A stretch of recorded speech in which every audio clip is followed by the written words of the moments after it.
Good evening and welcome to City Hall, where once again the New Bedford Cable Network presents live election coverage. I'm Pete Braley. Thank you for joining me. I am joined once again by former City Councilor Jane Gonzalez. And ready for tonight? Yeah, looking forward to it. Can't right. wait to see what's going to happen. Last time we had a, 6% voter turnout. That hurt. Yeah.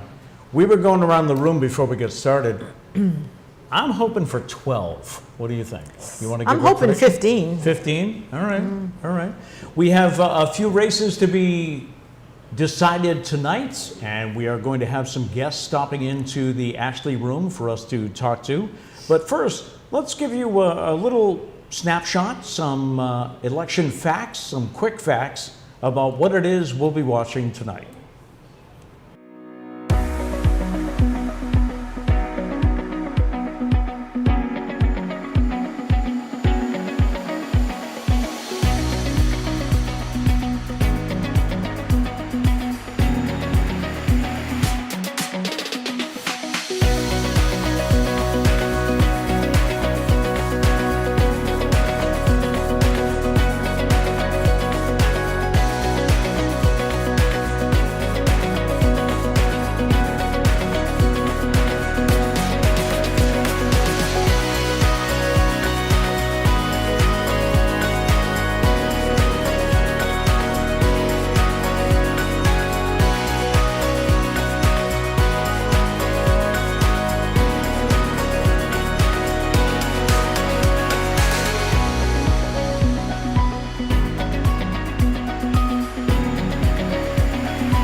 So as you can see, we have some races that are not there's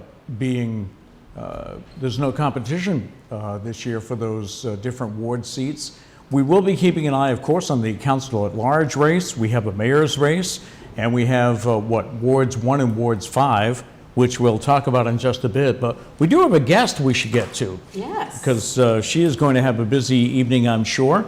One of the candidates for the at-large race is with us right at the beginning of the broadcast, and we thank her for that. Please welcome City Councilor Linda Morad. Linda, thank you for joining us. Good evening, Jane. Hello. Good evening to your listeners as well. Thank you for having me in. How's your day been? Long. I heard you say 3:30 you woke up? Yeah, it was a little bit of a sleepless night last night, so. Okay. But yep, I was up early, and as you know, the polls opened at 7 this morning. It was raining at 7, but I don't think that deterred people who were headed out before work to vote. And it's been a long day. The polls just closed at 8 o'clock. Hopefully a lot of people came out today across the city. It's an important day. I want to ask Jane about this also, but let me ask you, what is election day like for a candidate? And you've been involved, what'd you say, 18 years you were telling me? Yep, I have been. I've served for 8 years in the North End as the ward counselor, and I've been serving now for the last 10 years as an at-large counselor. Election day is the fun day. You know, you do a lot of work throughout the campaign, and it's hard work. But on election day, it's a day to be out and about, to meeting not only the voters that are going into the polls, but also the people that are volunteering to help support their candidates, mine, and the competition in not only the councilor at large race, but all the races. So it's a fun day. It's a community day. And I would think you've been doing this for a few years. It's almost like maybe a second family? In some cases, we see the same people every 2 years, yes, Right. which is very nice. I have some campaign volunteers who have been working with me since my first election, which is great. Nice to have them there. And so it's just a fun day. And although it's a long day, I've been on my feet for a while now, and I'm old, but so it's just a long day, but a good day. How do you feel as the polls have just closed and now we wait for the numbers? Well, I'm always anxious. I take nothing for granted. I appreciate that people give me their support. I don't take that lightly when people cast a vote for me. So I'm anxious, and I'll look forward to hopefully positive results tonight. I like my job as a New Bedford City Councilor. I would like to continue my service to the people, and hopefully they have been pleased with my service, and they'll give me an opportunity to continue to serve.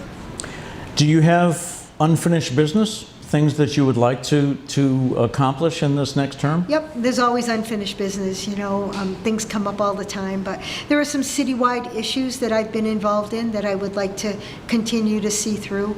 I have work on the council that I would like to achieve, and sometimes it's hard to get that done in the 2-year period because there's lots of things going on as well. But there are things that I would like to accomplish, which is why I decided to seek another term on the city council.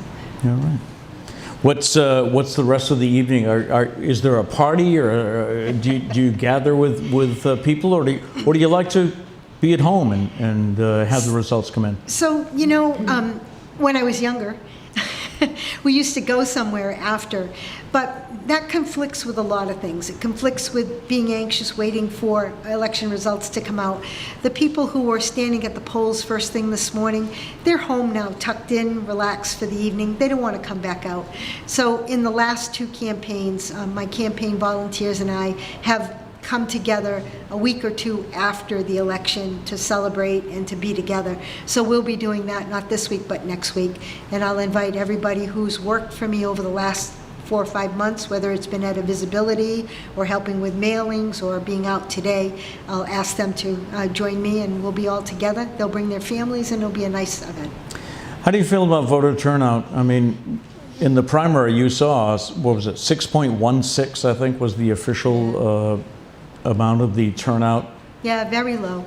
I'm hoping this year that, this election rather, that, some of the local media have been promoting Election Day.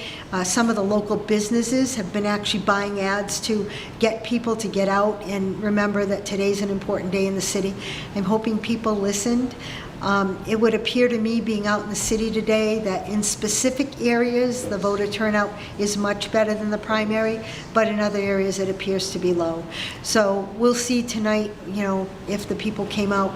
I'm sure the people that came out in the primary will come out again in the election. That's generally, if you're a voter in the primary, you're coming out for the election. Right. But hopefully, they'll be joined by quite a few more. 6% is very, very low.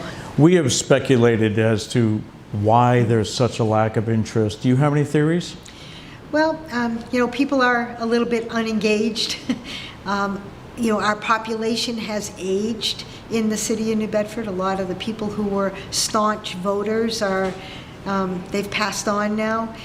And they're not being replaced by the young. I'm not sure. You were telling me before we went on the air about some research that your committee did about the amount of the 30-year-olds just not turning out. Yeah, in the primary this year, we did some statistics and we compared them back to other elections, and those under 30 have always been low in the turnout.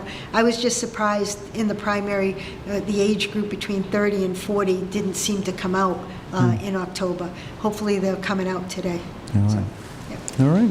Do you have anything?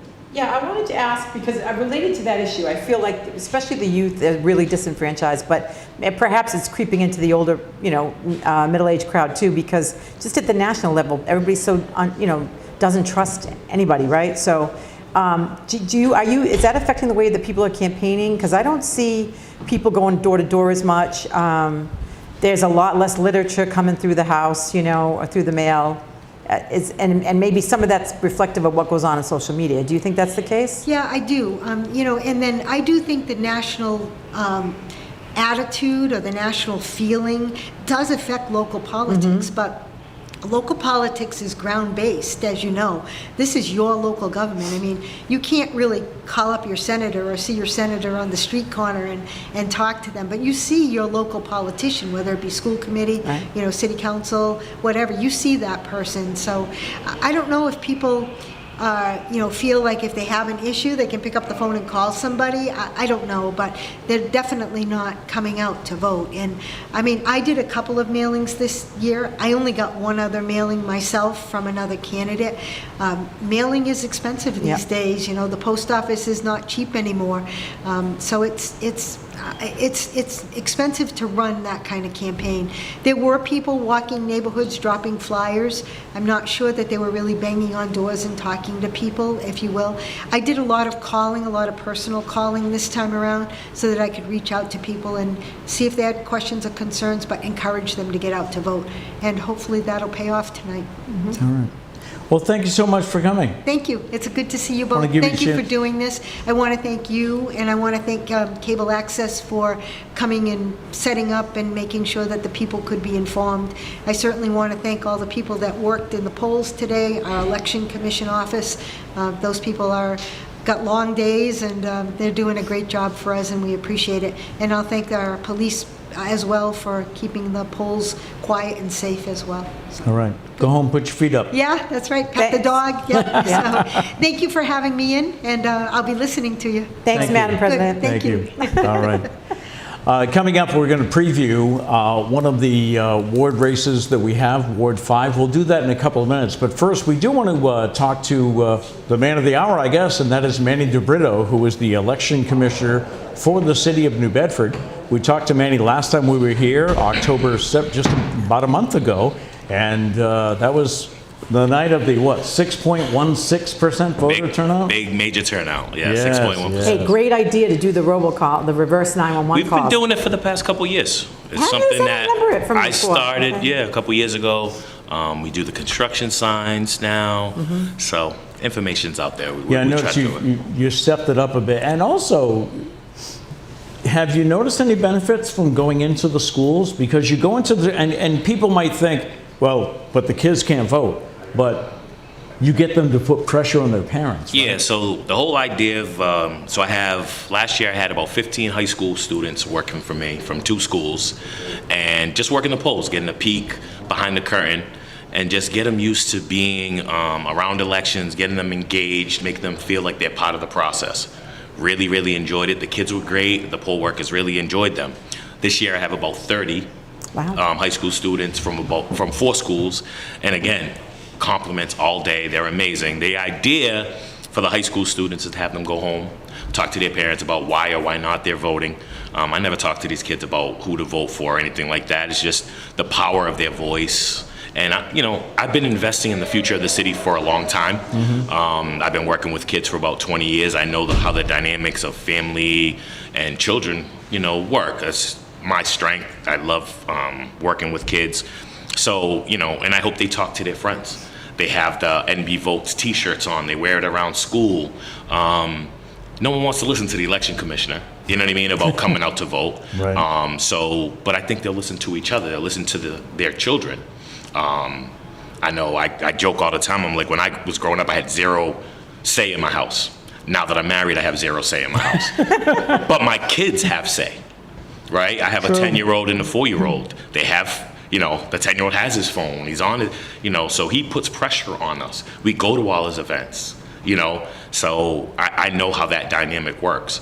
And then this year I also started at 6 elementary and middle schools. I was at Keith, Normandin, Gomes School, Alma Del Mar, and St. Teresa. We did a scavenger hunt. So I go and I talk to the kids about, voting and the same thing. I try to meet them at their level. Do you like going to the zoo? You like going to the Z? You worry about safety and how great your schools are, how great your teachers are. Go home and talk to your parents about it. And then the whole idea is for them to research their ward and precinct, their counselor, who the mayor is, when the election is, and they get points for that. And then if they have their parents bring them to the polls, they get a future voter sticker. They put that on their little scavenger hunt. They get points for that. And if their parents vote, they put the I voted sticker on, and that's the most points. Then we add them all up. Whatever school wins gets a prize. So I'm at 6 schools. I'm hoping we can do it throughout the city. Nice. Maybe that'll make a change. And if not, we're setting these kids up for the future. Like, we're trying to change the whole outlook, the whole culture behind voting. Right. So, you might not see it in the numbers this year, next year, or whatever, but 4 years down the line, 6 years down the line, these kids go away to school, they come back, they run for office because now they feel like they're part of the process. The younger kids want to work when they're in high school. They want to work for me. And again, they're just learning and they're just involved. I think a lot of times we're missing the engagement piece. We're not actually talking to folks. You register for people to vote, but are you talking to them about why it's important for them to vote? Right? That's the piece that we're missing in a lot of areas. So, that's really been my focus. And like I said, I've been focused on the future of the city for a long time. And I'm done talking to adults. Kids are more just open and they want to learn. And they don't think they know everything. And again, they can go home and talk to their parents. And I think, as a parent, I learn all the time from my children. Mm-hmm. As a coach, I learn all the time from my players. So I think just using it that way, just looking at it that way, thinking outside the box, I'm hoping it's something that, really starts to progress and starts to make a change for the better of the city. Like, I'm a lifelong resident. I love New Bedford. I want to see it become a better place. Selfishly, for my children and for everybody else's children. You know what I mean? So I think it's my idea. So, of course, I think it's a great idea. But, I want to shed a light on how amazing these kids are, too. You hear all the negative stuff about the kids in New Bedford. But, okay, we have all these amazing kids. The kids from last year, they ended up at Princeton, MIT, BC, Bentley. These are New Bedford kids. Yeah. And we don't talk about them. We talk about the negative aspects. So those kids, I want them to go away, but I want them to come back. That's really important for them to actually come back to. So we'll see. We'll see how my little experiment goes. We're talking to Manny DeBrito, who is the election commissioner for New Bedford. We've talked about this a lot, but walk us through the procedure. The polls closed at 8 o'clock. Yeah. So we're waiting for numbers. What happens? So the polls close at 8. You got to make sure there's nobody else in line. Everyone that's in line by 8 o'clock gets a chance to vote. Then the poll workers, they start their job of closing down the polls, counting the marks on the voter list, counting absentees. They go through and count the ballots physically to make sure the numbers all match from the tape and everything like that. They hand all of that stuff to the police officer, and then the police officer brings it to City Hall. So you're talking about 36 precincts across the city doing that. So a lot of times people will say, well, why do we take longer than Fairhaven, let's say, to get results? Well, you're talking about all over the city. And like I said, it's 36 precincts. It's not one stop. It's not like one central location. It's coming from a lot of different areas. And again, some of these poll workers, it might take them a little bit longer to get through this stuff. I'm not worried about getting the results faster than anybody else. We want them to be right. Mm-hmm. I'm not driving around picking them all up. I got to trust that the people are doing the best they can to get them here as soon as they can. So, how was early voting this time around? It looked pretty good for the primary, right? Primary was pretty good. It was actually double the primary pretty much for this time. But again, I don't know how much that's going to impact the final numbers. A lot of cities and towns opt out of mail-in and early voting. I think it's, you want to give people more opportunities to get out and vote. And so a place like New Bedford, I have to request that from the city council, and it's something that we've done for the past couple of years locally. A lot of places don't do it. They don't have the resources, they don't have the time or the money. But I think it's really important for a city like New Bedford, a gateway city, to be able to provide our citizens, our residents, opportunity to go out and vote. I want people to go out and vote. That's the whole point. When the ballots arrive here, which we'll see, we have a camera in the hallway to show that. When the police bring them in here, what happens then? So the ballots themselves, the cast ballots and the uncast ballots, go into the vault. The vault is then closed for a certain number of days. No one can access any of the ballots or any of that information, not even me. And then we go back, get the ballots when we open it. In the meantime, we're verifying the numbers. Again, all the numbers match from the tape, from the flash drive, the physical count. We're doing the voter activity. We're scanning everything in from the voter list. So there's still plenty of steps. Results tonight are unofficial because, we're not done. There's a lot more stuff to be done. Right. And were there any problems today? There are always problems. I'm always putting out fires. Problems like what? You're going to talk about the machine not being plugged in properly. Okay. It's as simple as, for moving it around. So it's plugged into the wall, but the fusion in the back might not be all the way. So then the battery runs low because it's supposed to be plugged in. The batteries just say a backup. Right. A machine might jam. It's just like a photocopier. You clear the jam. The machine's not broken, but it might take a couple of minutes to do so. Stuff like that. Lack of supplies. So I got the runners that we're running around for supplies.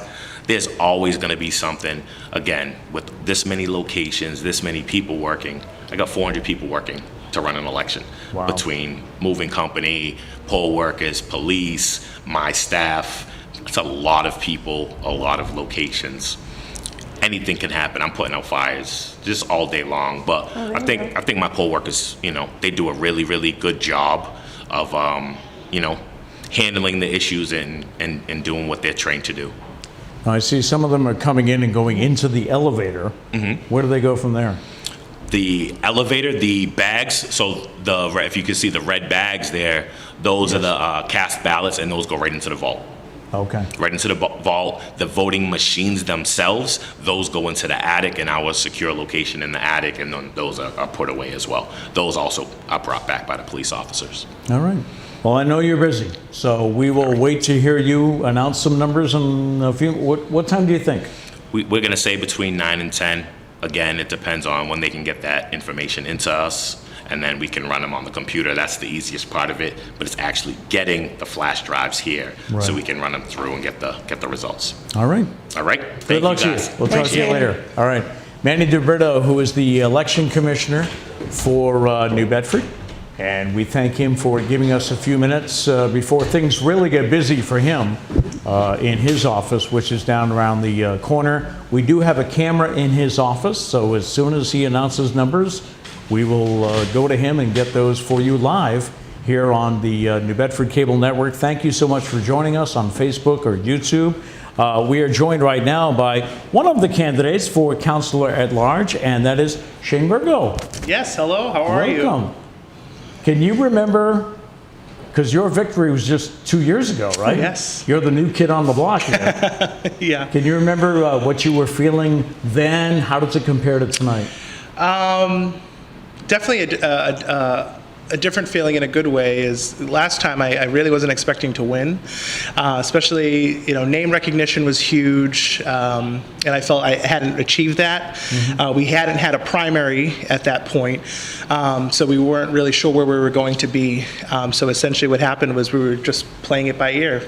On election day when Manny DiBerto finally said my name, obviously it was kind of like, whoa, Wow. But now I feel a little bit more confident in my position, obviously, as we saw in the preliminary. Obviously, it was a low voter turnout. I'm happy to hear that we've improved, obviously. I feel like you can't go anywhere but up when you hit rock bottom in a sense, but I feel a lot more confident now because of the support that I've seen in vocal support, I'll say, because one of the other big differences from now between now and last time, I was told so many times that I had a good run, but it's just not my year. It's just not your time. Don't give up. People were very kindly preparing me to lose, and I appreciated it in the moment because I was trying very much so to be humble and know that, hey, listen, we got our message out there, but part of the big push for me was just really having a voice for people that I felt didn't have a voice typically in our city government, and that's all I cared about. So I kept saying, hey, we might not win the election, but we've won in terms of the goal that we set forth. But obviously we did win, so it was almost a double accomplishment in that regard. And so now coming into this election with a little bit more history, I guess, where, the past 2 years, I feel that we've done a lot of work to move that needle. There's so much work to, do, obviously, which is why I decided to run for a second term. And I hope that the city of New Bedford has seen that work and will return me for another 2 years. All right. Feels a little different this time? For sure. As I said, I guess I'm not as nervous. I don't take any vote for granted, but, we're still knocking doors, we're still doing voter outreach, we were phone banking, sign holding, and, the whole gamut. So I feel very confident with the work that we did campaigning, but also I always joke that every year is an election year. Every day is a day to campaign, and that's you doing the job. So I feel very confident in myself that I've been able to really deliver for the people that I have come to attempt to represent. As I said, I felt for a while that our city council lacked the voices that I would like to see on our council. So I hope to see that result in a higher voter turnout, especially for myself. So I feel a lot more confident. I don't feel as though I need to prepare to lose. So I feel like we're going to have even a better second term because of the fact that now, as I joked before, I didn't know where they even kept the paper, let alone where the bathroom was here at City Hall. So it's like, now after 2 years, obviously I have so much more experience to gain, but I feel that I'm in a better position to serve the people of New Bedford, especially the second time around. All right. And how did campaigning go for you this time? Did you feel different? Yes, and this time it was, I would say the word I would use is electrifying, because before knocking on doors, you were just a random Joe Nervous? Smith. Yeah, I was like, who the heck is this guy?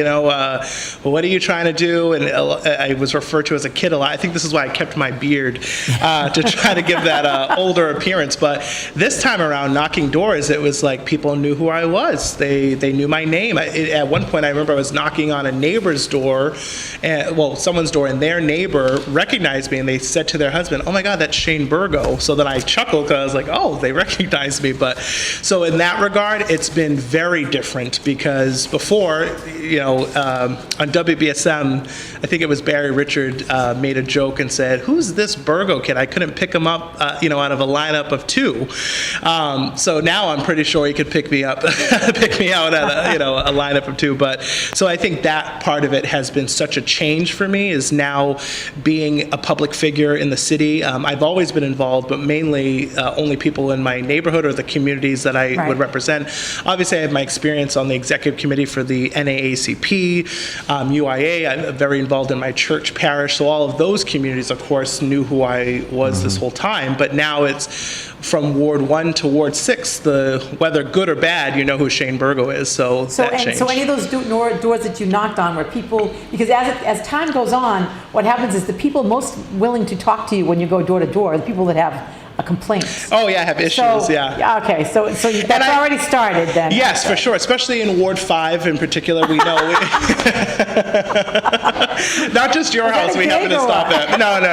But no, there was a house obviously close to, as we know, Hawthorne and Ash Street. There was the issues of not just the sober home, but also the, I believe it's like a congregate living setting. Group home. Yeah, group home. And I was one of the more outspoken counselors on the issue of sober homes, mainly just because some of the rhetoric that I felt people were using towards individuals that are suffering from substance abuse. And that was honestly one of the main reasons, as I say, my catalyst for running, because when we were talking about the opioid crisis, some of my colleagues, you say stuff like, they're thugs, they're criminals, they want this for themselves. And it's like, no one wakes up one day and says, I can't wait to grow up to be addicted to drugs or to be reliant on alcohol. No one wants that for themselves.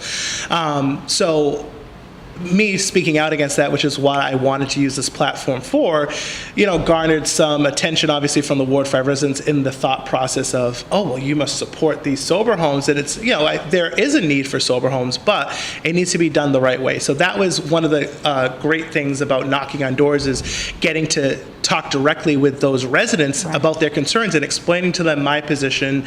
And we agreed, yes, there needs to be something done. There needs to be that care and attention. There needs to be that compassion. However, we need that regulation so that way we don't, especially the safety concerns around some of these houses that were not properly fitted with, just thinking fire safety. We just had another terrible fire on Welcome Street. My heart goes out to the families that had been displaced and the animals that were killed in that, fire. So that's just one recent fire, but we know fires are happening everywhere. So it's like, then you have a situation with the sober home in Ward 5 at a building that hasn't been updated, and they don't have to update it. So we have to really look at the regulations and other changes that we should be able to do. That's a state law issue. That's been an issue for a long time. because I can remember dealing with that and bringing that up myself. That was of concern to me as well. So that was a long time ago.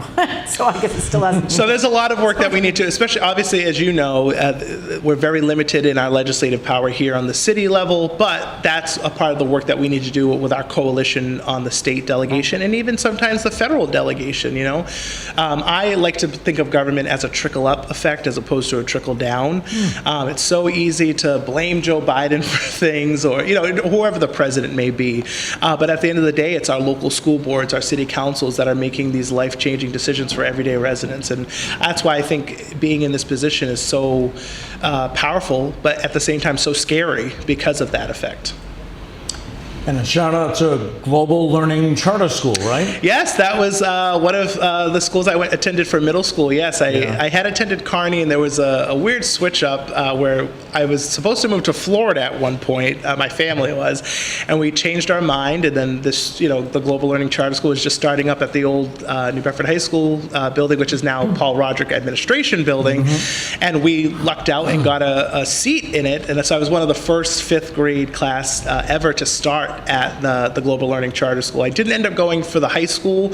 I went to New Bedford High School. But yeah, Global Learning was quite the experience. That was a big, I would say, a formative time in my life. A lot of changes, the loss of my parents, and just a lot. So that family, I call it, my, you know, global family. I know it's interesting because, of course, I'm very proud of that family, the Global Learning Charter School. But as a Democrat, I know this is a nonpartisan race, but we know Democrats are not supportive of school choice or for charter schools, and I would agree, we want to be funding our public schools. But I always laugh whenever I bring up my support for, obviously, the Global Learning Charter School because of the family, the tight-knit family that I had there. And then I always see the eye rolls from some people. But yeah, I still feel very proud when I get to go there, and a lot of the kids there.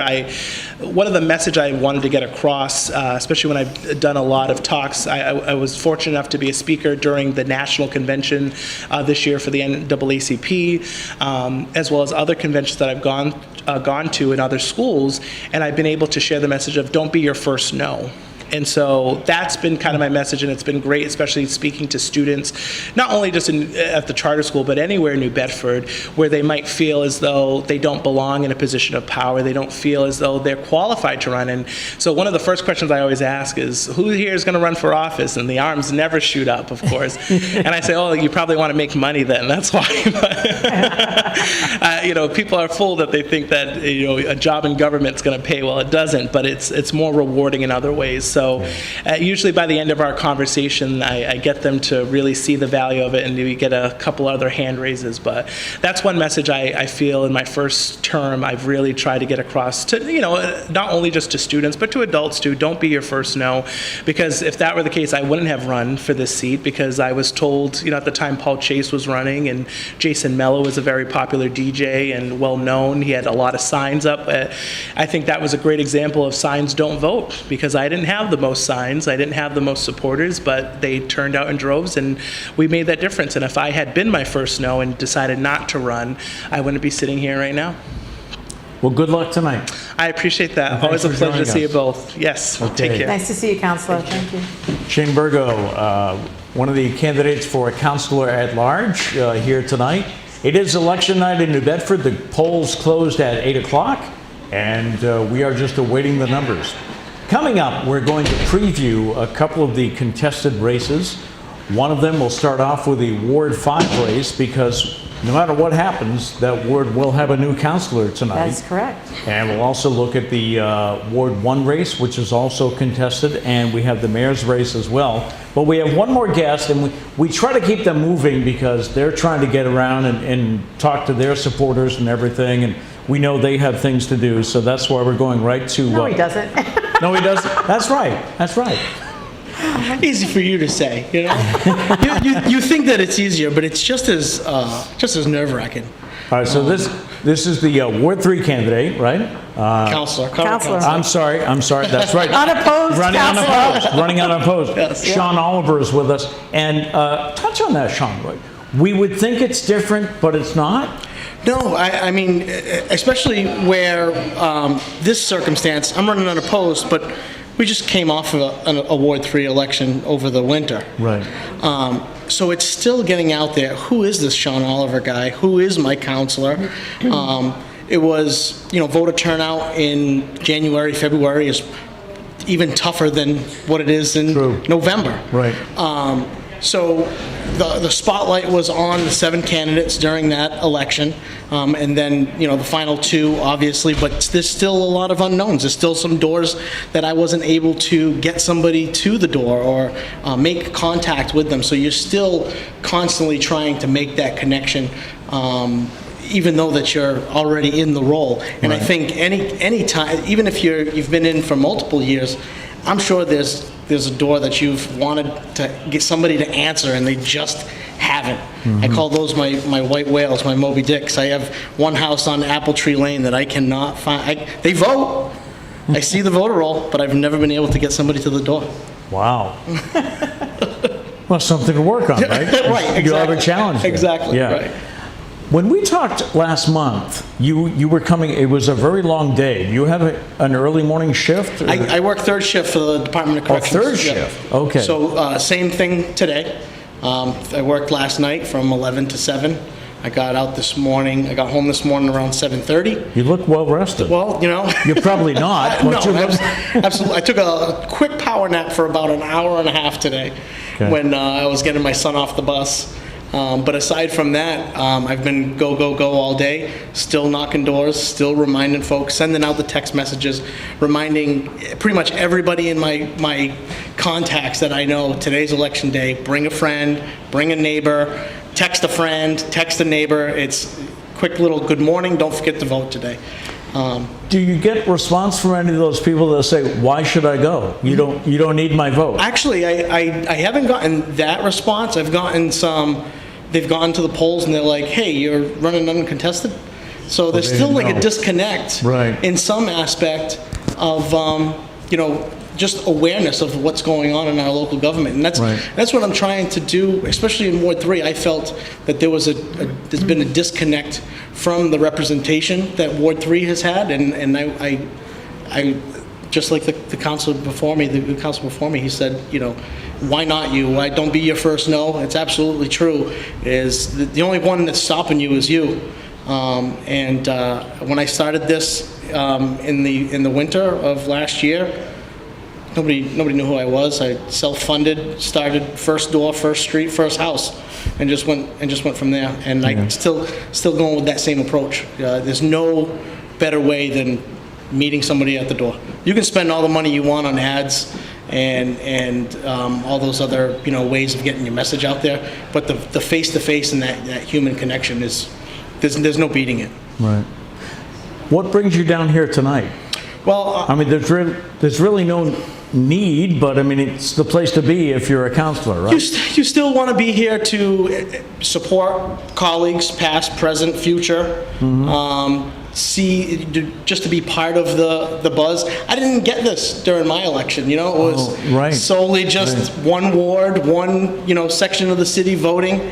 You get to see the buzz. You get to meet folks like you. But just to be involved and to be present, because that's what you want in your city councilor, is to be present regardless of what the situation is. So. And you know what? It's even different than when at the end, we were already using the machines, but when I first got elected, we were still using paper ballots, and you wouldn't get the results till 11, 12 o'clock, so it was like a very long, very suspenseful evening, all the time. I remember being a kid. Those of us that have pre-existed the machines Yeah. kind of feel like disappointed by the machines, because You hit one button now. it goes so quick, in an hour, Right. and yeah, it's quick. There's still a buzz around it. There's still Yeah. skeptic. How did I do here? How did what was turnout? Right. You have your people at the polls trying to get some information to see how things shook. And just because I'm unopposed, there's still going to be something telling there when the numbers come out. How many write-ins? How many blanks? How many? Absolutely. So there's still work to be done, regardless if you're running opposed or unopposed. So obviously, that's a message that I want to continue in my re-election, and I want to try to again. Just because the election's over, I'm not going to stop. I'm still going to approach those doors and those streets that I didn't have too many interactions with, because I want them to know who their representation is. Right. So that's been one of my main goals, and that's what I'm going to continue to focus on in the next 2 years. All right. Well, thank you so much for stopping Well, by. thank you guys for what Thanks, you do. This Counselor. is great. You guys have a great night. All right, you too. That is Sean Oliver, who is running unopposed in Ward 3 tonight. There are a couple of different wards that are unopposed right now, but there are two that are contested that we want to talk about briefly. But we're joined right now by Gelmy Santiago, who is a candidate for councilor at large. And welcome. Thank you so much for coming by. We didn't have a chance to talk on the primary night, Thank you for having me. but it's good to have you here. And how do you feel going into as you wait for the numbers? I'm a little nervous, but you know it's gonna be over today, so that's a good relief. It's like either way, I'm happy. So whatever results, I'm happy. I know that I have a good community of people that usually don't vote, and I know they went out to vote for me, and for me that's just winning, right? I have people that been here for 18 years and never voted, and they went out because of me. Right. So that part of education is gonna stay with them, and hopefully they continue voting in the future. If it does come out, you come out on the short end tonight, is this an experience that you want to do again in a couple of years?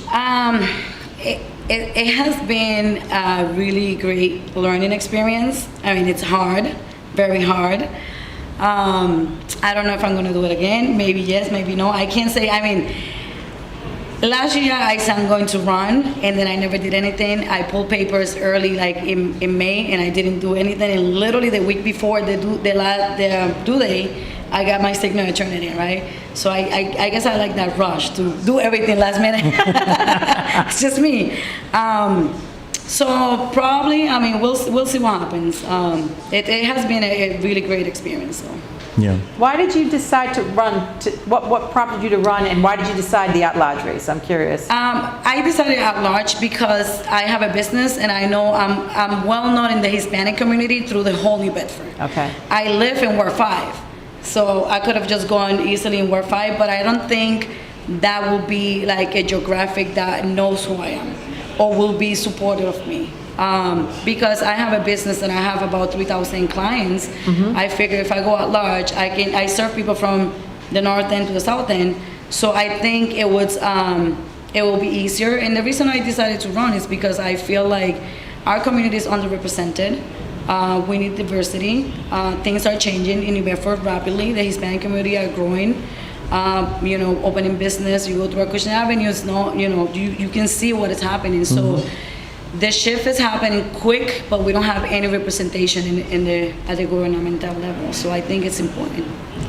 Well, I hope you will continue, because I've seen over the years a number of first-time candidates, and would you agree that first time you really just got to get your name out? Yeah. You got to start to let people know who you are, and you can build from there. But to hear her strategy is really, it was a great plan. I mean, that you have customers all over the Yes. community, and so you want to represent, take advantage of that with your votes. Makes perfect sense. Yeah. And so I do have a database. Like I didn't go, I'm not well known in New Bedford, but I'm well known in the Hispanic community. Right. Okay. So that's the people I serve, and a lot of them can vote, and I want to also create awareness and let them know, because I feel like they are pushed to the side. Not just them, but everybody who don't vote. Everybody concentrated in just the people who vote. Go in the doors on the people who vote. But how about the people who don't know? How about finding out why they don't vote? Maybe they don't know this election. Maybe they just don't know. It's hard to know what's going on, right? We feel that now technology or information, it's there, but I feel like it's not there because everything happens so quick. You get lost in everything else that is happening. All right. Well, good luck tonight. Thank you so much. And it was nice to meet you. Thank you. Hope to see you again. Thank you. Okay. Thanks for coming. Thank you. Gelmy Santiago, who is a candidate for the councilor at large race. And we are going to welcome our next guest, if I can get him to come on over and have a seat. Hi, Peter. Hi, Jane. You might recognize this guy.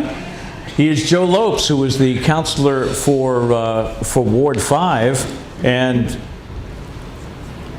this is what?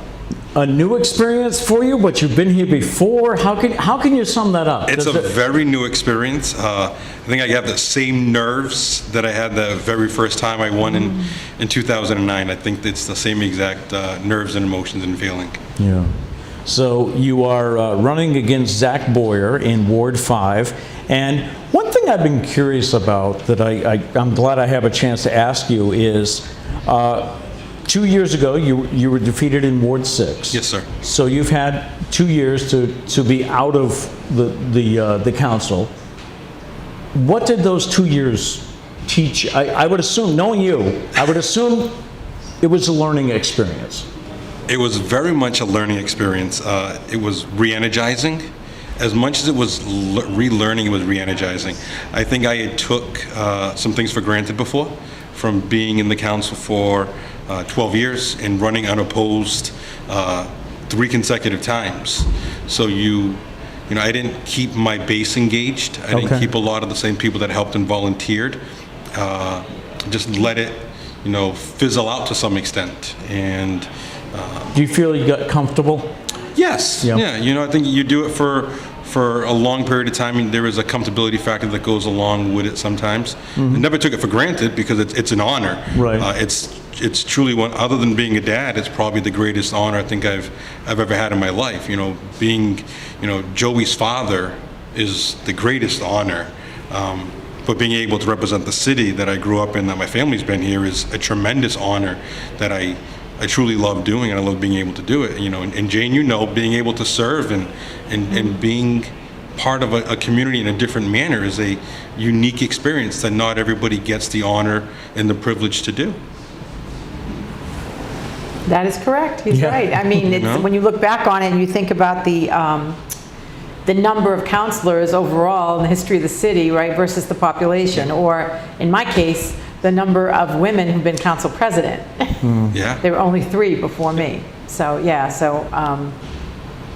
that's pretty mind-boggling when you think of it that way. It is a great honor.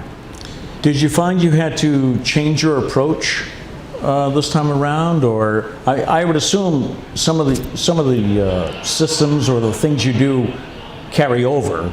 We were talking about that today. I'm going to be 50 in February. I think I'm still a dinosaur in politics in regards to still wanting to do the dear friend cards and the things of that nature. I don't spend as much time on the social media that a younger generation is more apt to utilize. I still think there's a portion to having a dear friend card where somebody's saying, you know what, I know Joe, I respect Joe, I'm voting for Joe. But as I was talking to somebody, said that's a dinosaur thing to do. You don't see it anymore. Right. People are texting each other saying, hey, I'm voting for Bob, and let's do this. I still think there's value to that handwritten note that somebody sends out to somebody that says, you know what, I put a stamp on it. There's a value to that. But I also think it's important that you utilize social media because it's moving in that direction. It's the instantaneous, information that people are looking more towards. Right. Yeah. Well, we wish you luck tonight. Thank you. I guess another 45 minutes or so, we might know? It's a lot sooner today than it was years ago, so. But thank you both for the time. All right. Have a great night. Good luck. Thank you. Nice to see you. All right.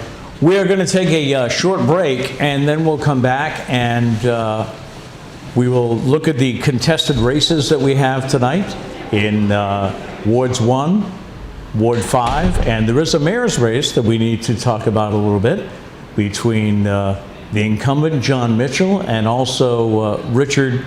Is it Richard Tyson Moultrie? I call him Richard, you call him Tyson. I know, I'm not sure which, I think it's Richard Tyson. I'm not positive though. All right. We'll take a short break and we'll be back in just a few minutes as we continue with live election coverage from New Bedford City Hall.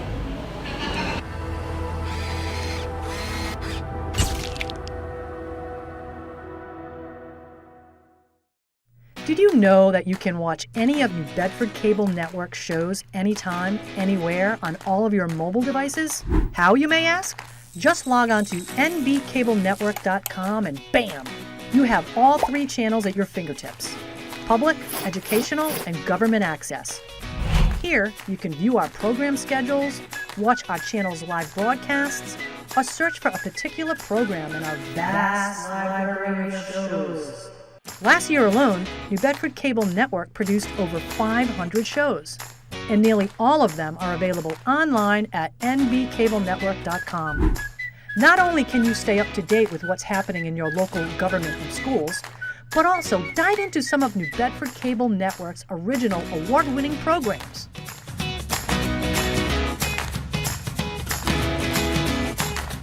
So check us out at nbcablenetwork.com.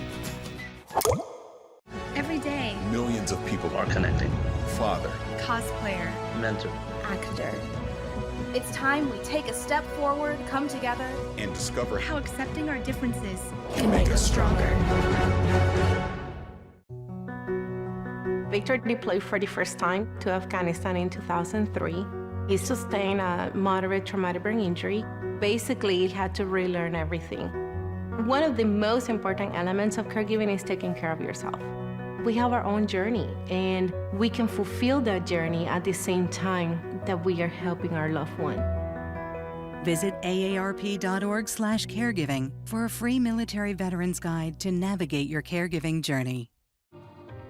You're home before sunrise, on top of the house, the kids, and our future.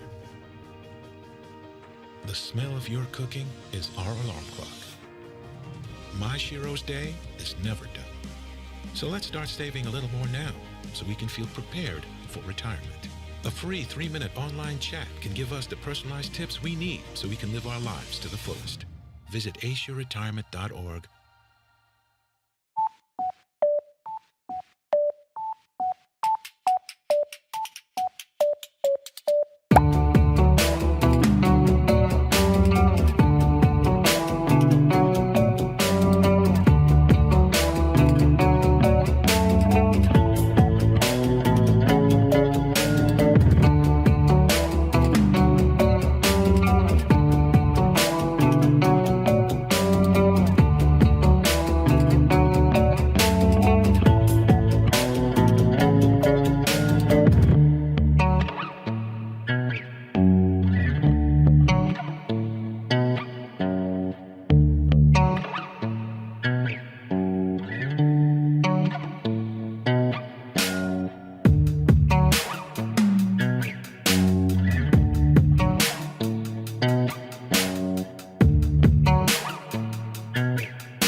If you need to do something to feel okay to drive, you're not okay to drive.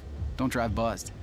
When I was 10, my mom got deported. We had a difficult time, and I feel that's why I didn't get to finish school. My husband is really supportive in a way that he pushed me to go back to school. She wants to have a career so her kids can look up to her. They both keep me motivated to go to school, and they see that if I do it, like, they can do it too, you know? I feel that everything's possible. Find free adult education classes near you at finishyourdiploma.org. I am blind, but I need not see. I know this road is there for me. What are you doing in there? What's that?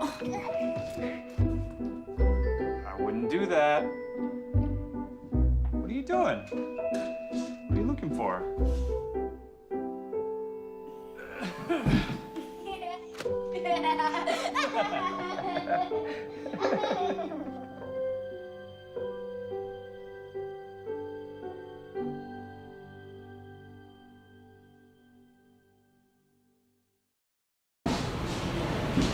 We're back at City Hall in the Ashley Room. Pete Braley along with former City Councilor Jane Gonzalez. Let's take a look at the ballot. Let's take a look at the candidates that are running for office here tonight. You see the candidates for mayor. We have the incumbent, John Mitchell, going against Richard Tyson Moultrie. And they ran against each other the last time we had a mayor's race in, was it 2019?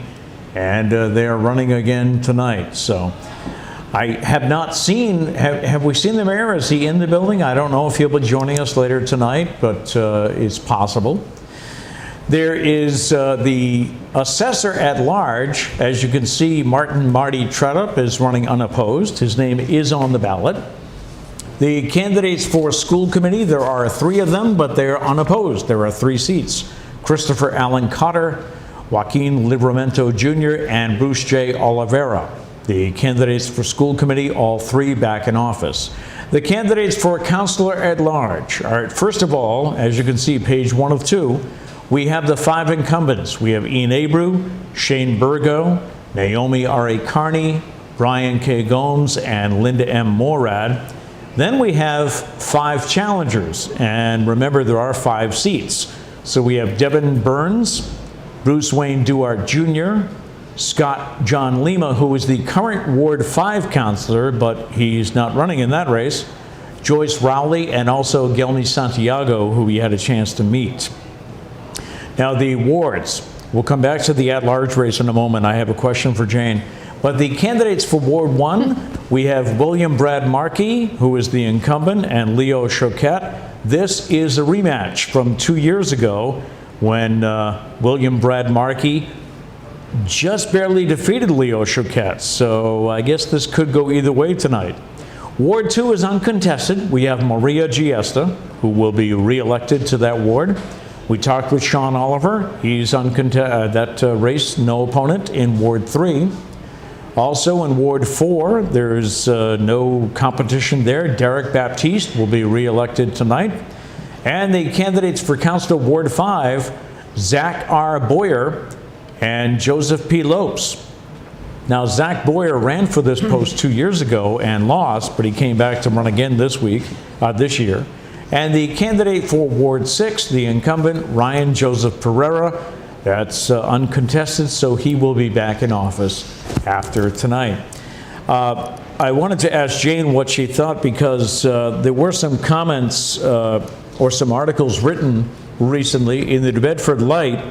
The question was posed, is a sweep for incumbents in the race a sure thing?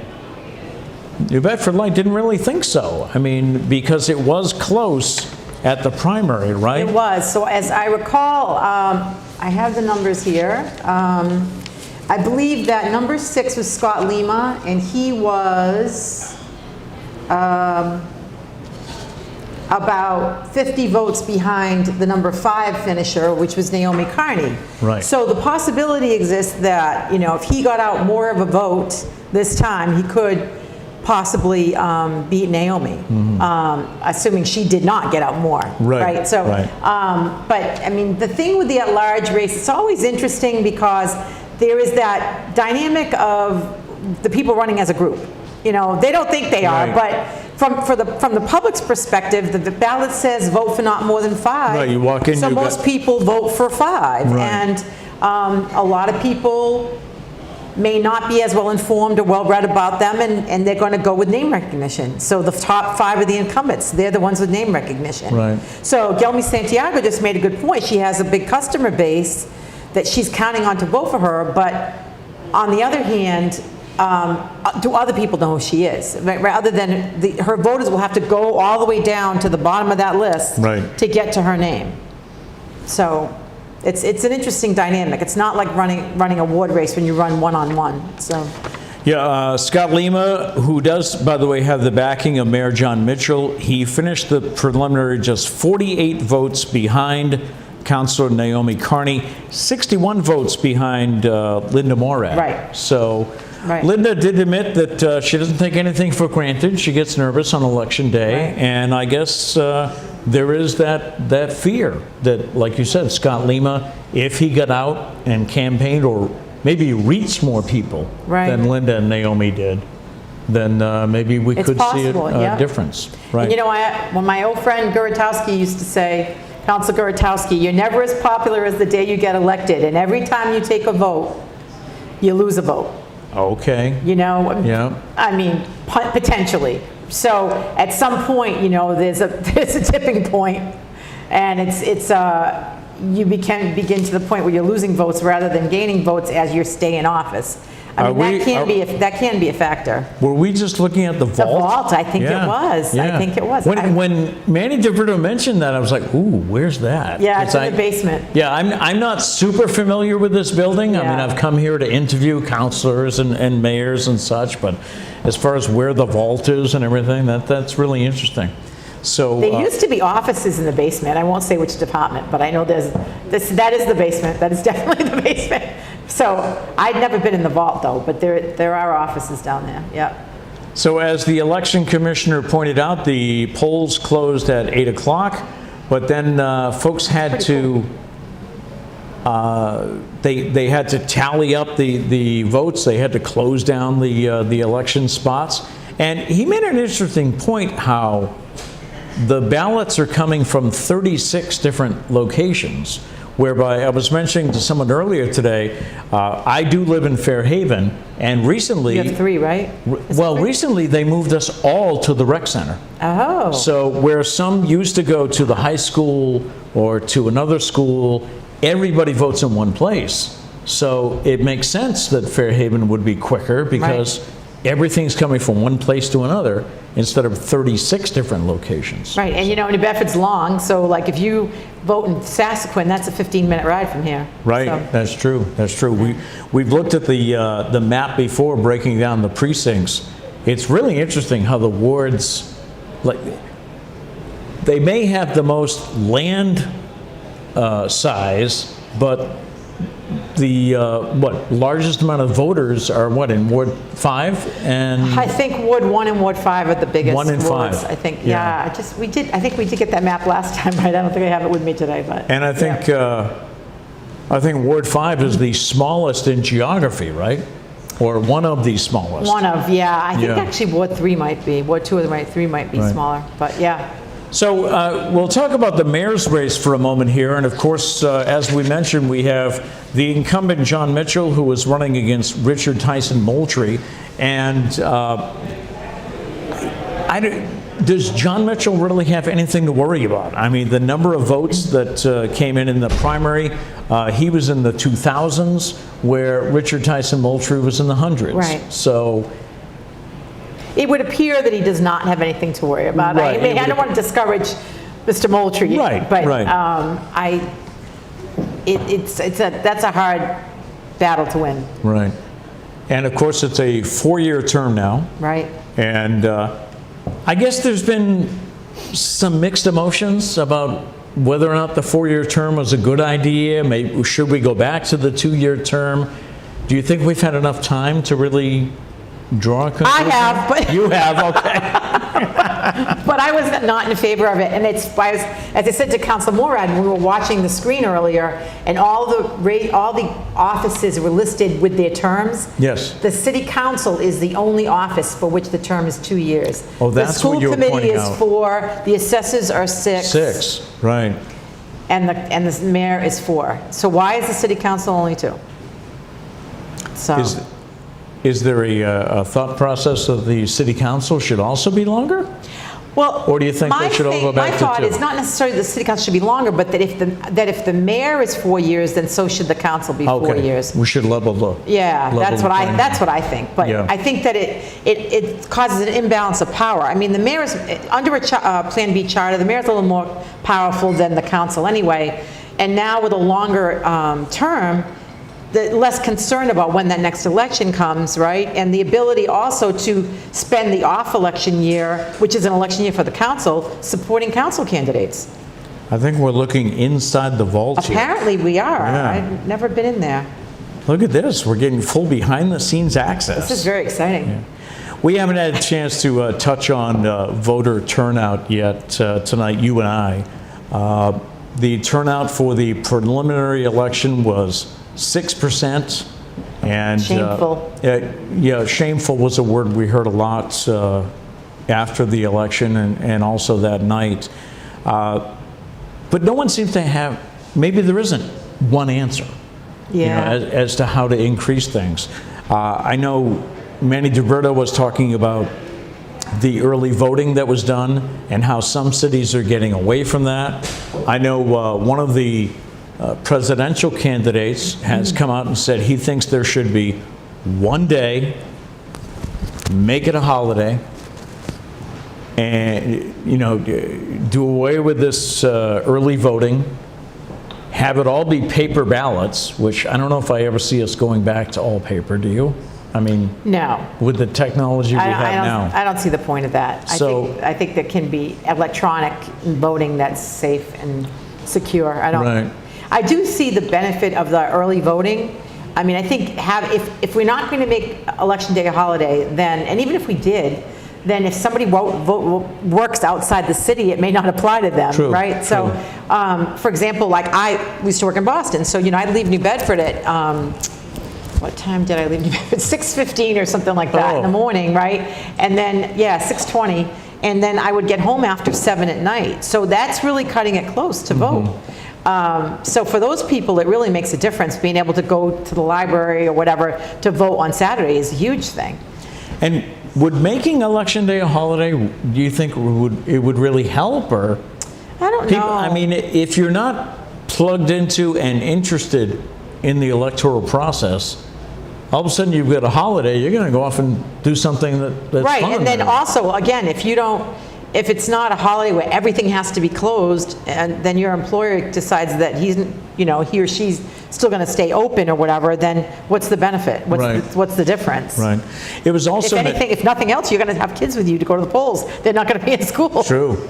It was also mentioned tonight, behind the scenes here before we get started, I asked one candidate, I said, what do you think is the answer to voter turnout? And that candidate right away said, you've got to motivate the voter. You either have to have compelling races or you have to have a ballot question, which I never realized would be such a benefit to turnout, right? If people are voting on whether it be rent control, Right. whether it be a mayoral term, it's something to bring them out.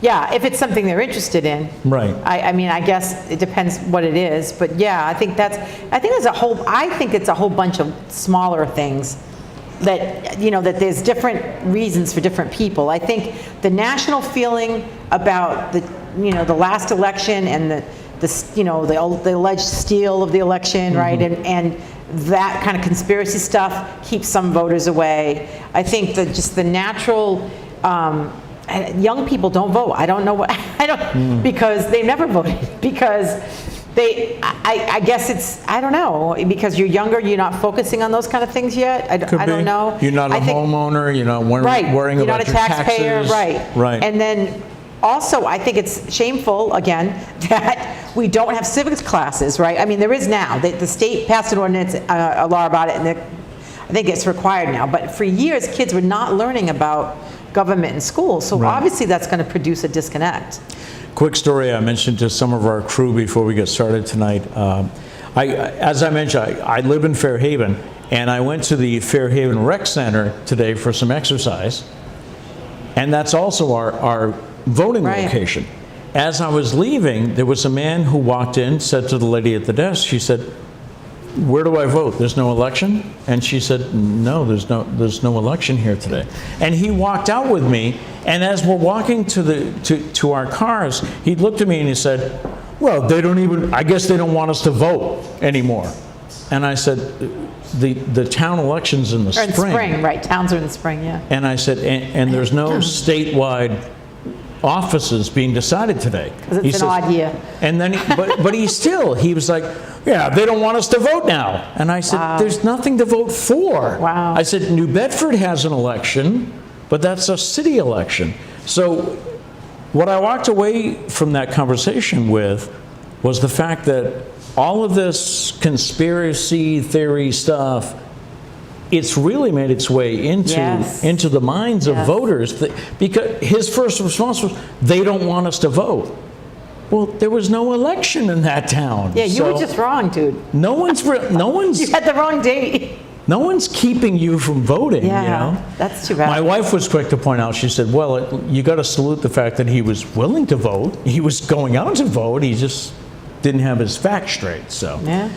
We have a very nice segment that was put together about the history of the city seal. Yes. Yeah, and I watched this earlier, and it's very fascinating. So while we wait for some numbers to come from down the hall in the election commissioner's office, and we'll go live to that as soon as it happens, let's take a look and learn a little bit about the seal of the city of New Bedford.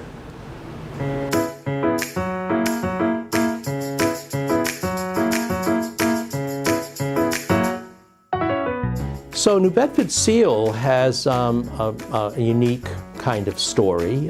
There has been a few seals. There was the Port of New Bedford seal called the Pope's seal for Pope's Island, essentially, that had just a vessel on it. That wasn't really a city seal. The seal essentially begins when the city begins, in 1847, and it says that. It says Civitatis Regemini Donata. That literally means in Latin, granted by the authority of the state, New Bedford, 1847. So the city got around in 1853 in its ordinances to spell out precisely what the seal would depict. And they talk about a steamship heading out, the future, a whale ship inbound, essentially our maritime past, the bounty of the sea, and the lighthouse, that spiritual and physical beacon in the center, with the city set on its hill in the distance. The actual scene as described, I think it's very similar to paintings, portraits of the city by William Allen Wall, who painted a picture very similar to, to the way the seal is depicted. It literally translates to I diffuse light, or I spread light.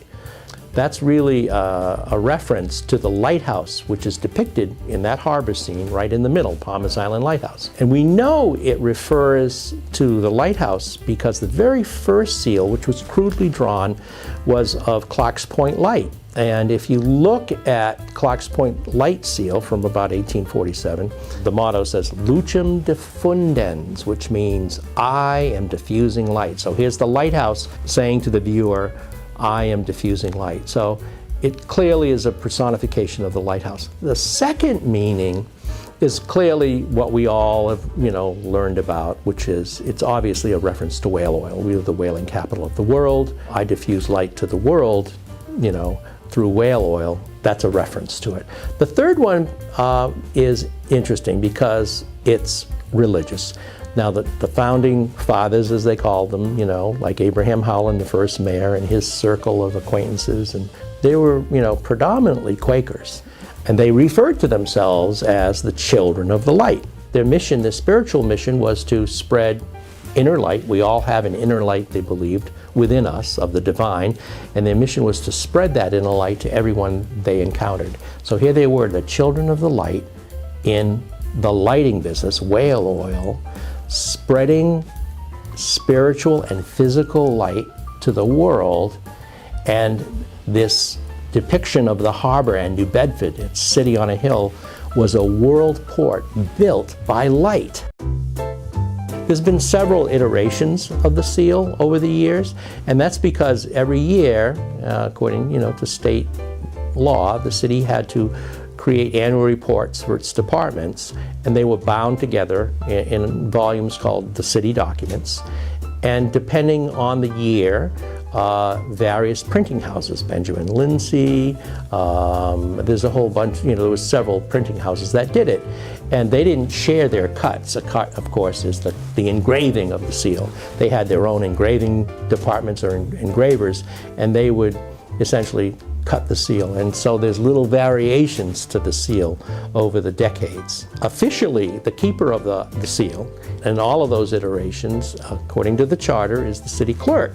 The last time I saw them, which was some years ago, they're in drawers, and there are variations of them from those different printing houses, hand cut in wood and also cast in metal. They're not used anymore. They were, when we printed ink on paper, they were used regularly. Now there are digital renditions, although embossed seals are still, an embossing seal is still used on birth certificates, marriage certificates. So that is something that happens in the city clerk's office. Why is all this important? Well, I think it's, a lot of this meaning has been lost on, modern generations, and there's a certain esprit de corps, there's a certain public spirit related to the way the seal was generated and what it meant to those people. And since they'll be writing the next chapter, I think it would behoove us to tell them about it.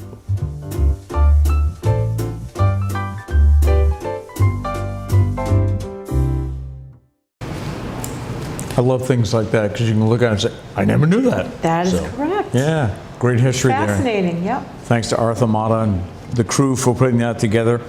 We are awaiting election results here at City Hall on this general election, November 7th, here in the city of New Bedford. One of the contested races tonight is Ward 1, and in that ward, it is a rematch from 2 years ago. In their first race, Councilor Brad Markey and his challenger Leo Choquette split the 6 precincts evenly.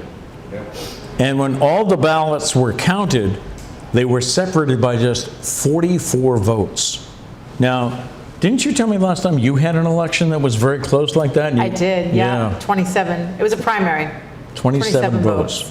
So you obviously, I think you said you have to call for a recount, yeah, right? we did. Yeah. And what's interesting is I found out that you can find out who voted, not who they voted for, but you can get the voter list and see who voted.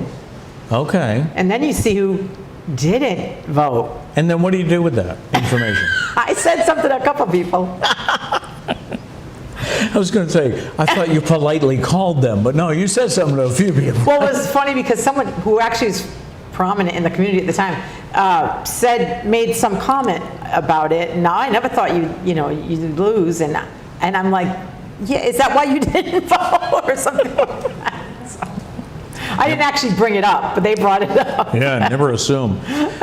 Markey is a salesman for an industrial textiles company. He returned for a 3rd term in office. Choquette returned to work as a financial advisor, and Choquette faults Markey. This was in publications that I found. He faults Markey for slipping up on significant ward issues. Markey, of course, points to achievements since he was first elected in 2017 and says he'd like to continue work on several issues. Of course, a big topic in Ward 1 is parallel products, which is, I guess, changing its name to South Coast Renewables. But they have been working in the business park since 2018, and they are currently recycling glass, plastic, and metal, but they want to develop a business that would take trash from cities, towns, and private haulers, and that's an issue for folks in Ward 1. So we'll see how that race is determined tonight, and I guess also whether or not it's as close as it was, to see if there's any change, if it gets closer or further apart.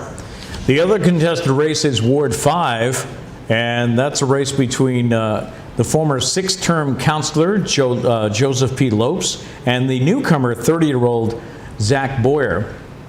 Now, Joe stopped by to talk to us a few minutes ago. We have not seen if Zach Boyer is here at City Hall today, but one thing I like about Zach is the fact that, number one, he's a young man who's getting involved. So I think that's important that we have some young people getting involved. And the other thing I like is the fact that 2 years ago he lost, but he came back and tried again, because I've heard that mentioned many times in all the years of election coverage I've done, that it's so critical for these young candidates to not get discouraged on their first loss. Now, were you elected on your first try? Or? I was. You were, okay. Yeah. But I'm sure you've had colleagues that have gone through that. Yes, and especially like in a citywide race, like an at-large race, as Council Burgo was saying, a lot of people told him, it's not your time, don't expect anything, it's just the first time. Yeah, so, I mean, it depends on what race you're in and who your opponent is, really. I mean, you know, Joe is a special case because he already has name recognition as the Ward 6 councilor, and now that he moved to Ward 5, question is whether that name recognition and the work that he did in Ward 6 will translate, you know, into votes in Ward 5. Seems that that loss to Ryan Pereira humbled Joe in a way. I got that feeling talking to him that it was it was like, okay, I got to reevaluate things. Yes. And it seems he's done that. I don't know. Yeah, maybe. We'll see. It shouldn't take too much longer. I know we had said, what, between 9 and 10. Right, it's after 9. Yeah, it's after 9. Again, our predictions here, what did I said 12% turnout. You were thinking? Hopefully for 15, but that's probably unrealistic. I don't know. Get based on the primary turnout. That's a view of the election commissioner's office, and that's the outer office in the foreground, and Manny's office is in the background. He will come out and he will announce to... And there he is. There he is. Look at that. He will announce to the room full of people. I believe the process goes, he gives results to the candidates first and then to the media. And we do have a microphone set up at, well, you can almost see the microphone right there, so that we will hear from Manny DeBrito. Yeah, years ago, they used to release the partial numbers, right? Yes. Because I can remember being here in the election commissioner's office with Russ Baldwin back in the day. Wow. And we would get results from, say, 2E or 5B and all these things, but we don't get those numbers anymore. No, even after the machines, when we first got the machines, there were some of the wardens at the precincts would give out numbers because they run them. They run a tape. Right. So they have the numbers, and they would give out the numbers at the precincts. At the precinct? Yeah. Okay. Maybe they don't do that anymore. I don't know. But they did do that when the machines were new. You were telling me, we were talking about the fact that there's a large number of people here. I mean, maybe not right here at the table with us, but around the building, there's a large number of people here today, and we'll probably have more candidates popping in once the results start to develop. But you were saying that was something you never did. You never came down to City Hall. I don't think I ever, maybe once. It was a different system. Back in the day when I first started, before the machines, you would go to the precincts and get numbers. So they'd give you block counts. Sometimes they'd give you finals from the precincts. And then you'd send somebody down here to get the final numbers. And I just didn't want to come down here in case I didn't win. So I never got in the habit of doing it. Yeah, but so it's kind of funny because everybody seems to do it now. But it's like so compressed now, the timeline from what it used to be. It took so much longer before. So less suspense. 11 o'clock was not out of the question in the old days. Oh, not at all, right? No. And so that's when you had parties because there was a reason to hang around. Now, like you could get to the polls, you know, if you were working the polls and then you went to your candidate's party to eat, you know, from the polls, they have the results by the time you got there. You know, it's possible. So doesn't make for a great party that way. I was talking to one counselor recently who said, and this was a longtime counselor who said, I kind of miss the old days. And as someone who was here waiting for the results, and then I had to get up at 4:30 the next morning to do the morning show. Right. Some of us don't miss the old days at all. Right. You know? Right. But I think what he was saying was that there was a camaraderie. You know, everybody was involved in the whole process, and maybe we don't see that as much. It felt like more of an event because it took longer. Right. This is so quick you'd almost miss it. You know, it's not as exciting. The suspense doesn't build. You know. You get a bunch of people sitting here saying, back in my day, we I used know. to, Hello, are we old? Hello. Officially, unofficially, I don't know. We are awaiting the election results for the primary, final election, the general election here in New Bedford. And as far as the mayor's race is concerned, we mentioned that these two candidates, they faced each other the last time, and not 2 years ago, but 4 years ago. And in that race, John Mitchell won. Pretty much, it was by a 2-to-1 margin. And we have not seen the mayor here tonight. Don't know if he's at City Hall. I don't know what his plans are. But if we look back to that race, it was November 5th of 2019. Voter turnout that night was 16.4%. So Results, we they're could be all happy in, or double 9:15 or so today, they finally came in, so I'm sure some of you guys are happy. My first appearance with the specs on, again, old, been here for a while. All right, so turnout, 13.15%, 8,744 ballots cast. For mayor, John Mitchell, 5,272 votes. Richard Tyson Moultrie, 2,719. Assessor at Large, Martin Marty Tretta, 6,367 votes. School Committee, Christopher Allen Carter, 5,187. This is in no order. Joaquin B. Livermeno Jr., 5,260. Bruce J. Oliveira, 5,660. Counselor at Large, number 1, Ian Abreu, 4,994 votes. 2, Shane A. Burgo, 4,098. 3, Brian K. Gomes, 3,877. And tied for 4th with 3,481 votes, Naomi Carney and Linda Morad. 6, Scott John Lima, 3,214. 7, Devin Burns, 2,651. 8, Bruce Wayne Duarte Jr., 2,194. 9, Gelmi Santiago, 2,166. 10, Joyce Rowley, 1,468. Counselor, Ward 1, Leo Choquette, 1,137 votes. William Brad Markey, 1,023 votes. Counselor, Ward 2, Maria Giesta, 659 votes. Counselor, Ward 3, Sean Oliver, 842 votes. Counselor, Ward 4, Derek Baptiste, 908 votes. Counselor, Ward 5, Joseph Lopes, 1,308 votes. Zachary Boyer, 847 votes. Ward 6, Ryan Joseph Pereira, 861 votes. So we're going to have copies of all these results with the breakdowns. If anyone wants further breakdowns, you can have copies. So I'm just making copies now. Candidates first, and then everybody else. You're welcome. I was trying to, I lost.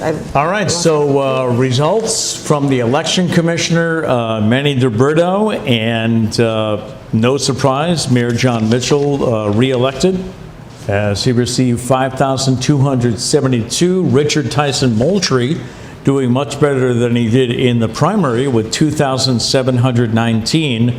As far as the at-large race, we see the incumbents returning, as Ian Abreu was the top vote getter with 4,994. Shane Burgo in second place, 4,098, which I think is the same placement they had in the primaries. Brian K. Gomes coming in third, 3,877. And there was there was a tie with Naomi R.A. Carney and Linda Morad getting 3,480 votes. Did you get the number for Scott Lima? I didn't have that. I didn't. I couldn't keep up. But he was in sixth place. And the concern going into tonight was whether or not he had done enough campaigning and was able to move from sixth place into fifth place, which would put him in office. But Scott Lima, we will get the numbers for you in just a few minutes, but Scott Lima still came in sixth, so the incumbents will return to the councilor at large race. In Ward 1, I believe I heard that Leo Choquette has defeated William Brad Markey in that race. And we'll look to confirm that in a moment when we get a copy of the exact numbers. Jane and I were trying to scribble them down as he announced them. And in Ward 5, Councillor Joseph P. Lopes, the former councillor in Ward 6, has been elected to be the councillor of Ward 5 as he defeated Zach Boyer, receiving 847 votes. Were you surprised by that? Did you expect Joe to be the winner tonight? I thought that Joe might be the winner because of the name recognition. I also wonder if the issue of the sober house on Mullins Terrace and Ash Street also worked against Zach. Zach came out and said, spoke about the need for sober houses and treatment, and he's absolutely right. Right. But I know for neighbors that are worried about having one next door, that it's not easy, they may not have been happy with him saying that. I don't know if that's the reason, but it could have played into that. I know it was he took a stand that you don't normally, I guess, see a politician take, especially before an election. Right. Coming out and stating, but he's also worked with a number of agencies dealing with those that have addictions. So that was his belief, and you got to salute the man for standing up and coming out with his thoughts. Here we go. So, and that's you if you would like. Let's see, this is Ward 1, that's what we want to verify. Yeah. Okay, so we have, Leo Chiquette with 1,137 votes, and Brad Markey with 1,023 votes. So it's less than 100 votes separating them. Leo had 52% of the vote, and Brad had 47% of the vote. So once again, it was a close race last time. It was decided by 44 votes. This time decided by a few more than that. So congratulations to the new councillor, the new Ward 1 councillor, and also we have a new councillor in Ward 5, and that is Joseph P. Lopes, who will return to the City Council after a 2-year hiatus of not being there. We do have a candidate who is joining us right now, and congratulations on how do you feel after this is the candidate for the mayor's race, Richard Tyson Moultrie, and your thoughts? Hey, going in, we knew it was going to be an uphill battle, and that's something that I always prepared for. I'm no stranger to it.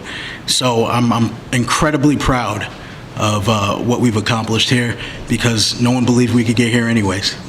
So with that being said, I'm so happy to see what happens in the next 4 years, and I guess we'll see what happens in 2027.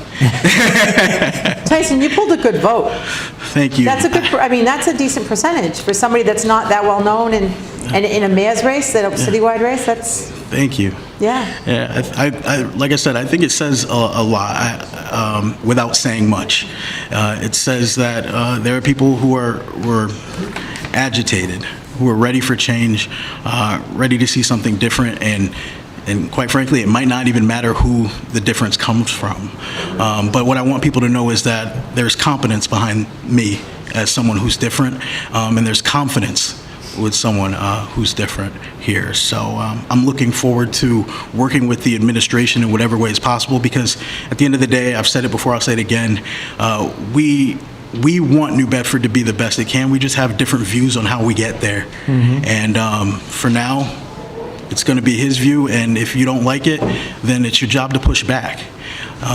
So I'm hoping that the city pushes back at every turn when they feel like they're not being heard, when they feel like they're not getting the respect that they deserve and the things that they need in order to have a better quality of life here. We need to push back at every turn. We have to be at meetings, we have to show up, and we have to show out. All right. Thank you for coming by. Thank you. I appreciate you both, and have a great night. Congratulations on a well-thought campaign. Thank you. All right. The candidates are coming in to talk with us, and we'll spend a few minutes with each one that makes his way down. If our next candidate would like to join us here to talk about the race. This is Ward 1 Councillor William Brad Markey, and your feelings as the numbers have come in. Leo with 1,137 votes, and Brad, 1,023. Your thoughts? Well, obviously, you come into this looking to get reelected, but it didn't work out that way. When I first got elected, my thought was 3 terms. I think my predecessor did that, so 3 terms. And then I said, when this one came around, because of COVID, things didn't get through like I wanted to, so they had things in the works. So I said, let me do a 4th. Pulaski Park was one of them that just now started coming through, so that's why I opted to do it. But it didn't work out that way, but, I feel good about the race, and, to me, this is the nature of the game, nature of politics. And when I was interviewed earlier, they said about some of these wards, especially Ward 1, give you a few terms, turn you out, and then bring somebody new in. So, that's it, and I understand that. It's the nature of it. Again, I would have liked another term, but on the flip side, I turned 65 this year, and you start thinking more about time. Right. And so when I heard the numbers, I'm like, darn, I didn't get reelected, which I really wanted to, but on the flip side, it was like, you're free. I'm free. I've got time. And, Sorry. But it is. And I enjoyed what I do. I love working with my colleagues on the council. I love working with, the people in the ward. But, I feel I went in, I did it, and I'm good with it, yeah. You're to be saluted. I mean, you stepped up, and community service was big for you for the past, as you said, 3 terms. Yeah. And always a gentleman. Oh, yeah. Thank you. Never fought, never got into ugly arguments with anyone or anything like that. No, I mean, I look at it, it's a business. So when you get in there, you might fight at things, but when you leave, you leave that behind. So, that's how I've always operated. And, again, I enjoyed it. But I'll just, find I'm still working, so I won't say I'll find something else to do. That takes up a lot of my time. But, eventually wind down a little bit. But you'll suddenly have some free time, right? Exactly. Come January 1st, I'll have a lot of free time, which is good, so, yeah. Is there a transition process here on the local level, on the ward level? I mean, has Leo reached out to you at all? I mean, is there a transition or not? Not that I'm aware of. I mean, when I got elected the first time, Jim Oliveira opted not to run again. And so you just kind of go, and then people call. I'll still continue to work and do what I'm doing until the end. And if there's any loose ends, then I can pass them on. But not that I'm aware of, no, something like that. Well, thank you for your years on the council. I appreciate that. Thank you. A well-fought campaign. Alrighty. Thank you very much. Thanks. Have a good night. Brad. Take care. Joining us now is a candidate for councilor at large, and you may know him from his business, Destination Soups. Devin Burns joins us right now. Welcome. Thanks for joining us. Thank you. Thanks for having me. What are your thoughts after hearing the results? I'm disappointed. It's a roller coaster. I know how hard it is to get in, especially citywide, on the first time. So. I knew that going in. I knew it would be a challenge. And then, some days you think it's going great and you think you have a real shot, and then other times you know how hard it's going to be. So I'm a little, disappointed by the numbers, just that I wasn't a little closer. I thought I was really getting some traction there. So, is this something you might participate in again? I think so. Right now, the night of, It's a hard question to answer. Yeah, tonight. I started my day today at like 4:30 this morning making soup. So right now, I'm dreaming of my next sleep. But 2 years from I thought now. you were going to say your next soup recipe. Yeah, exactly. No, I think I'll definitely give it another go. But right now, I just need to kind of process what just occurred and take it from there. So. Well. Well-fought campaign. Thank you.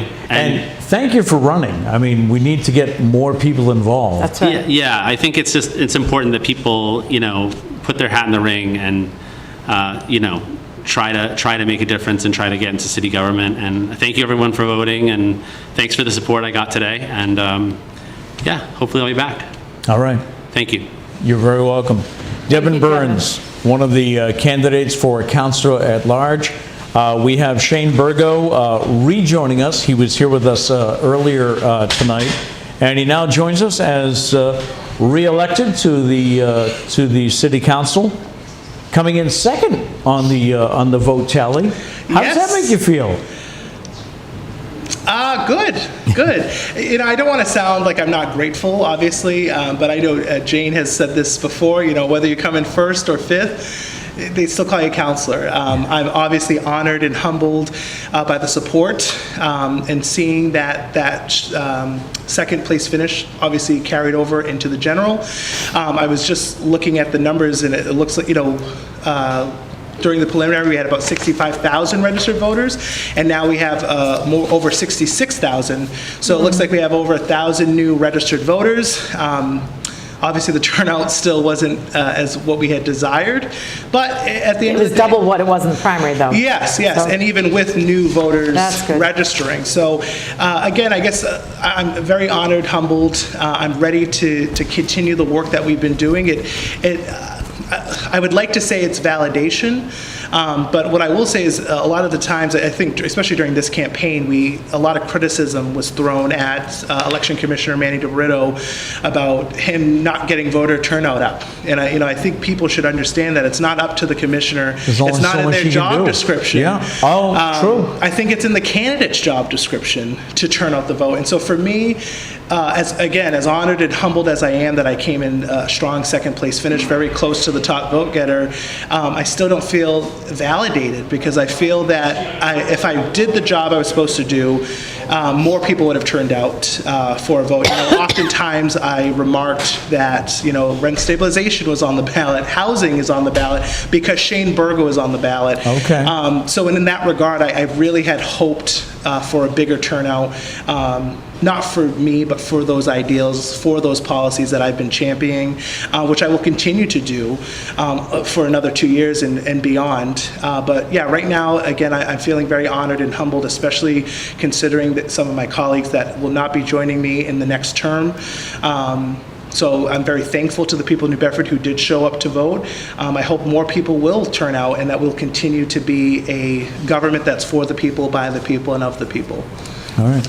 Shane, congratulations. Thank you. And we'll see you around. Appreciate Nice to see you, Counselor. Congratulations. Shane Burgo, who is the second most votes for the at-large race with 4,098, succeeded only by Ian Abreu, who was the top vote getter with 4,994. To mention once again, the voter turnout was 13.15%, so doubled from the preliminary, but I had said 12. Yeah.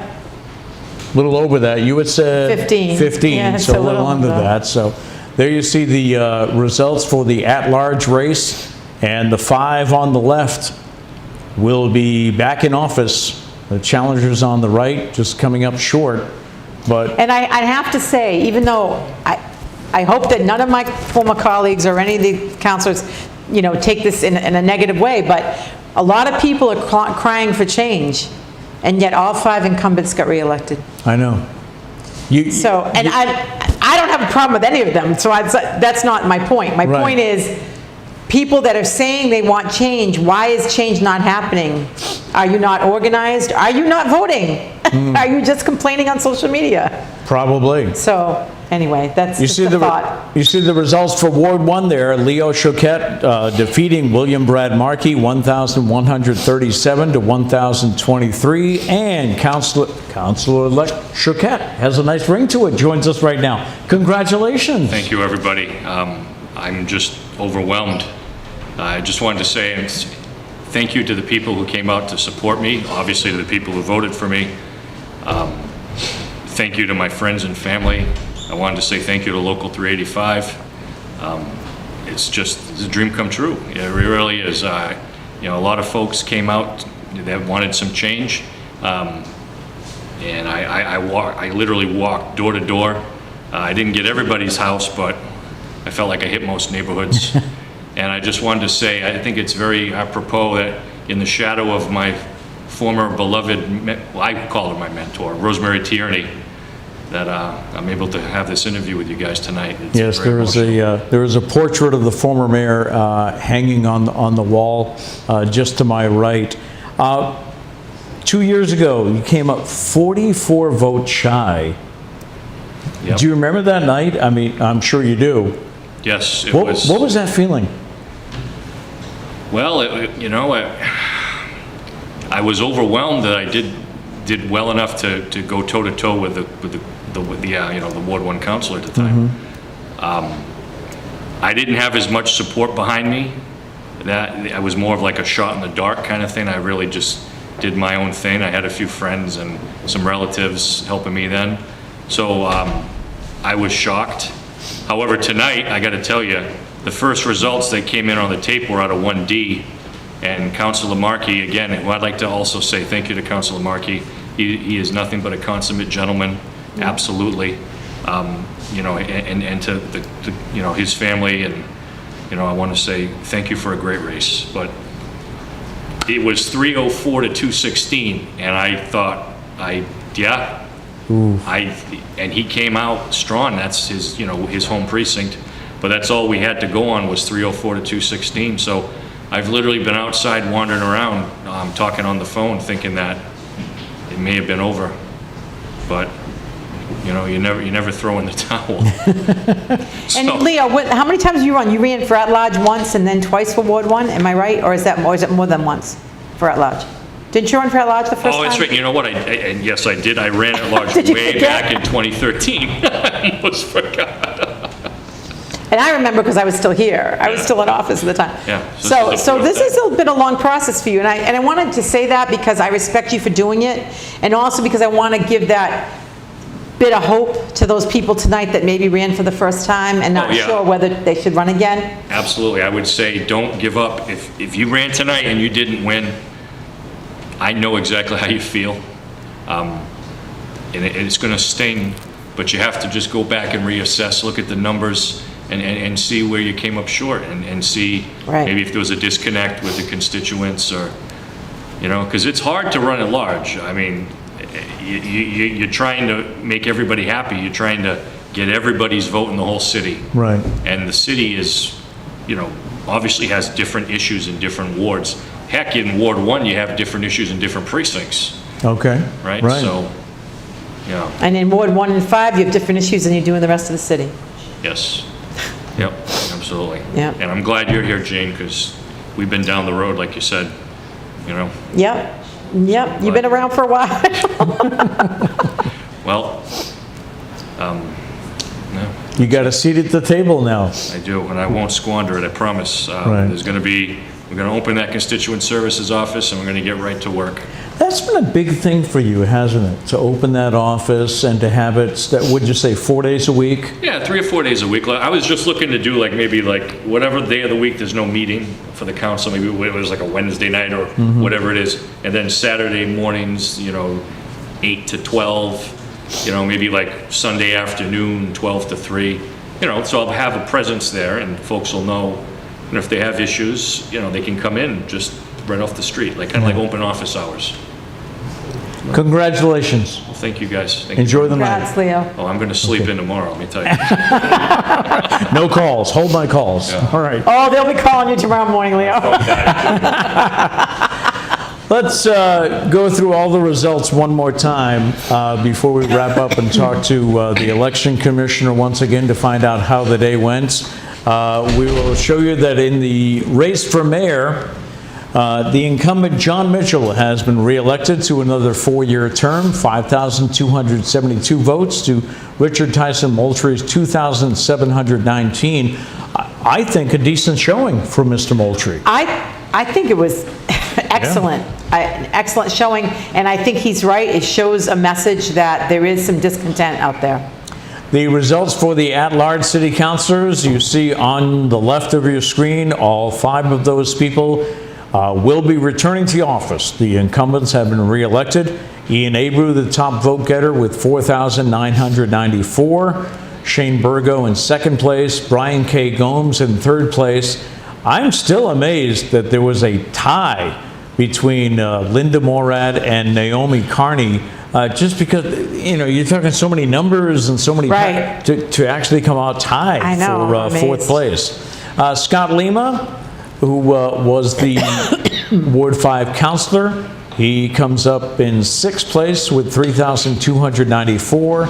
Devin Burns in 7th place, Bruce Wayne Duarte Jr. in 8th, Gilmy Santiago in 9th. She told us earlier tonight, not sure what her future will be, if she will run again, and Joyce Rowley coming in to round out the 10. The assessor's race, there was no contest there. Marty Tredup running unopposed with 6,367. All 3 members of the school committee, they were unopposed, so they returned to office for a 4-year term, right, for the school committee. Yes. The results for Ward 1, Leo Choquette defeats William Brad Markey, 1,137 to 1,023.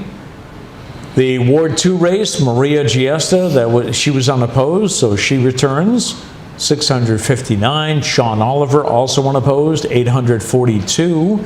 Of course, he's only been in office since what? January, right? Earlier this year. Derek Baptiste, unopposed in Ward 4.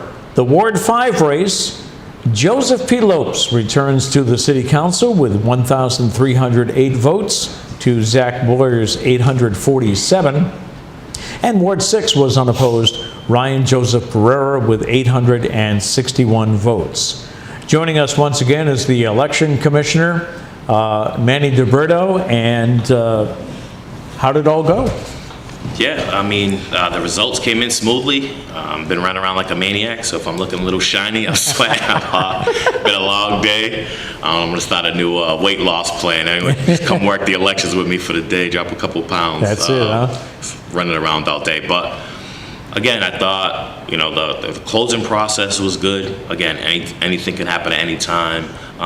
The police officers, poll workers made sure we got the flash drives in, you know, quickly, and we were able to process them, you know, rather quickly today. Right. So, but again, you know, we can't control that stuff. So, but I applaud them for, you know, getting this done quickly. I know everyone wants to get home. I want to get home to my wife and kids. It's a long day for me in my office. A long day for the candidates and everybody. And I know everybody, you know, gets excited waiting for the results. So, happy they were able to do that. Voter turnout, 13.15%. Better than last month, but... Yeah, I mean, it looked, you know, more than double, but again, it's still not where we want to be as a city. But it's a nationwide problem, isn't it? It's definitely nationwide. I mean, they're down everywhere. If people are going to act like it's only New Bedford, they're completely wrong.